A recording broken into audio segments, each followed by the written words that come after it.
Brillanti Musicals kull nhar ta' ħamis fit-8:30 dejjem fuq One. Il-Ministru għall-Akkomodazzjoni Soċjali u Affordabbli Rodrigue Galdes ħabbar li madwar 900 familja li jirrappreżentaw 3,000 persuna se jkunu qed jibbenefikaw minn żieda fil-benefiċċju tal-kera li se jogħla minn dan ix-xahar stess. F'konferenza tal-aħbarijiet il-Ministru ħabbar ukoll li flimkien ma' din iż-żieda dawk kollha li preżentament qegħdin jikru r-residenza fejn jgħixu mhux se jkunu qed jirċievu inqas minn 125 euro fix-xahar bħala benefiċċju tal-kera.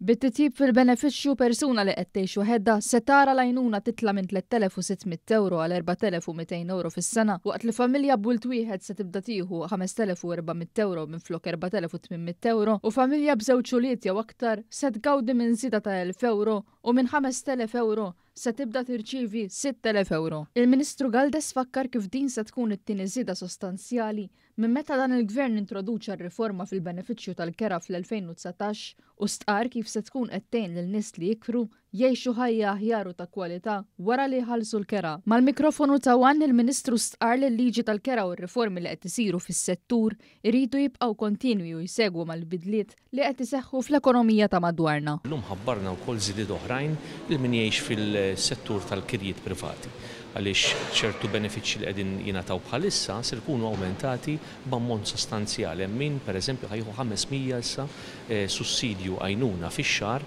li hija kważi pensjoni għal min qiegħed jgħix fil-kera biex bekk ma jiġġorx il-pis waħdu. Daka jissinifika li l-Gvern laburista dejjem jibqa' viċin il-ħaddiema, viċin il-bżonnijiet ukoll ta' dawk l-aktar vulnerabbli fis-soċjetà.